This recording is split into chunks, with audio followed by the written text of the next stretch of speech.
नमस्कार दोस्तों, मैं सचिन सिंह गौर आपका अपने YouTube मंच पे स्वागत करता हूँ। थंबनेल आपने देख लिया होगा और कुछ लोग सोचेंगे कि एक और वीडियो जयचंद पे बना दिया है।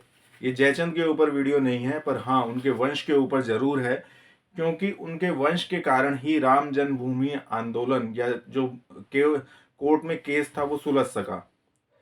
आपने शायद श्री विष्णु हरि शिलालेख के बारे में सुना होगा। यदि आप इस अयोध्या के कोर्ट केस से परिचित रहे हैं या उसके इतिहास को पढ़ा है तो ये जरूर सुना होगा, और नहीं सुना है तो मैं बताता हूं आपको।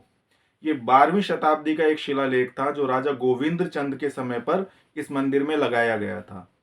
और इस ही शिलालेख से ये प्रूव हुआ कि इस विवादित जन्मभूमि स्थान पर, जिसे उस समय तक विवादित माना जाता था, वहां पर एक भव्य भगवान विष्णु का, भगवान श्री राम का मंदिर था।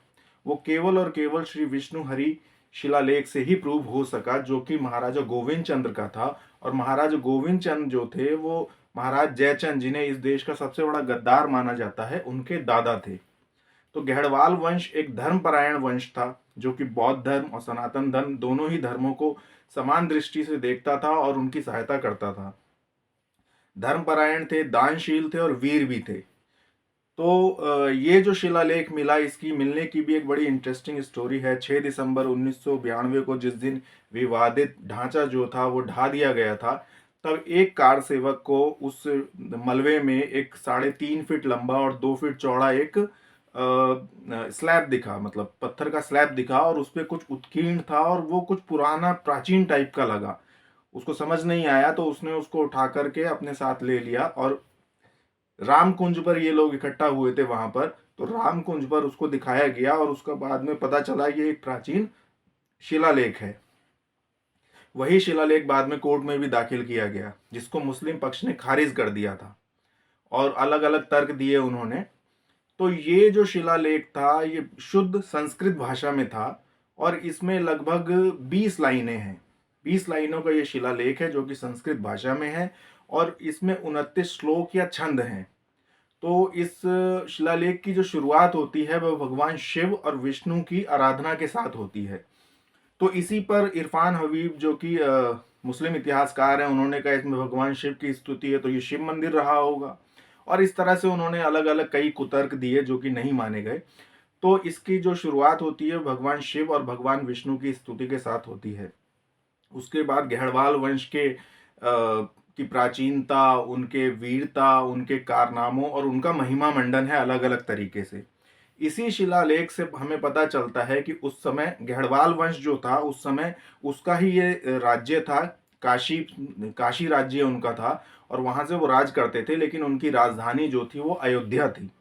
और अयोध्या के इस क्षेत्र का स्वामी उस समय किसी मेघसुता को बनाया गया था, जो कि किसी वीर अलहन का भतीजा था, और किसी आयुषचंद के स्थान पर उसे सामंत बनाया गया था।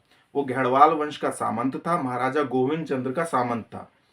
और इस स्थान पर एक भव्य मंदिर का निर्माण किया गया था। तो शुरू की काफी सारी लाइनें राजवंश के ऊपर हैं, उनकी वीरता के ऊपर हैं, उनके विभिन्न कारनामों और युद्ध प्रियता के ऊपर हैं, और उनके महिमा मंडन पर हैं। 19 से लेकर 21 तक जो श्लोक हैं वो इस मंदिर से रिलेटेड हैं। और उसमें पता चलता है ये उस समय का भव्यतम मंदिर था, और बड़े बड़े पत्थर तराश के इस मंदिर को बनाया गया था। और इसका जो शिखर था वो स्वर्ण कलश का था, और उस समय धरती पर इससे भव्य मंदिर नहीं बनाया गया था उस समय तक। तो ये इतना भव्य मंदिर था, ये हमें इस शिलालेख से ही पता चलता है। और इस शिलालेख में डायरेक्ट भगवान राम का जिक्र नहीं है, लेकिन जन्म स्थान का जिक्र आता है। और ये भी जिक्र आता है किसी महान क्षत्रिय के जन्म होने का, और उसने सभी क्षत्रिय कुलों के कष्टों को नष्ट कर दिया। इस तरह का इसमें एक जिक्र मिलता है, जो कि 20वीं 21वीं लाइन में मिलता है, जिससे सिद्ध होता है ये भगवान राम के जन्म स्थान की बात हो रही है। तो इस तरह से ये अभिलेख जो है बहुत प्रमाणित हुआ, और यही कोर्ट में सिद्ध कर सका कि वहां पर एक भव्य मंदिर था। अयोध्या में उस जन्म स्थान पर, किसी जन्म स्थान पर एक बहुत भव्य मंदिर 12वीं शताब्दी में बनाया गया था। इस ही शिलालेख से ये सिद्ध हुआ, जो कि राजा गोविंद चंद्र, महाराज गोविंद चंद्र का था, जो गहड़वाल राजपूत वंशी थे और महाराज जयचंद के दादा थे। इस शिलालेख को मुस्लिम पक्ष ने अलग अलग तरीकों से बहुत खारिज करने की कोशिश करी। उन्होंने कहा इसे यहाँ ला कर के रख दिया गया है, ये ठाकुर ऑफ त्रेता एक शिलालेख है उसका है, किसी ने कहा इसे 7वीं शताब्दी का है। पर अल्टीमेटली सिद्ध हुआ कि 12वीं शताब्दी का है, महाराज जय गोविंद चंद्र के समय का है, और ये विष्णु हरि शिलालेख है। और यहाँ पर भव्य विष्णु जी का एक मंदिर था, भगवान श्री राम का एक मंदिर था, और ये 12वीं शताब्दी में बनाया गया था। अच्छा, अयोध्या का इतिहास जो है उसमें और भी कई चीज़ें हैं जो हमें पता चलता है, जैसे कि लव के शासन में अयोध्या थी, उन्होंने इसको बहुत ध्यान नहीं दिया और ये शिने शिने खंडर होती चली गई, उजड़ती चली गई। उसके बाद अयोध्या का जिक्र जो है वो कालिदास के रघुवंशम में आता है, जहाँ अयोध्या आकर एक बूढ़ी स्त्री के रूप में आती है और बताती है कि कभी मैं भी एक भव्य नगर थी और आज इस हालत को प्राप्त हुई हूँ। उसके बाद सम्राट विक्रमादित्य ने अयोध्या की खोज करी और वहां पर एक भव्य मंदिर बनाया।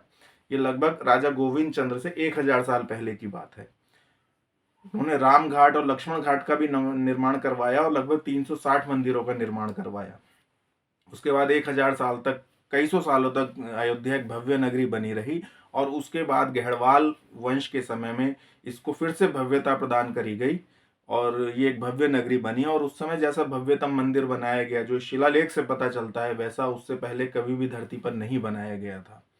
उसके बाद इसे बाबर ने तोड़ दिया और आज फिर से अयोध्या उसी भव्यता को प्राप्त हो रही है। फिर से आज के समय, आधुनिक समय के हिसाब से जो भव्यता एक शहर में होनी चाहिए, नगर में होनी चाहिए, वो अयोध्या में हमको देखने को मिल रही है। और इस सरकार में ये संभव हो सका है, इसका साधुवाद सरकार को जाता है।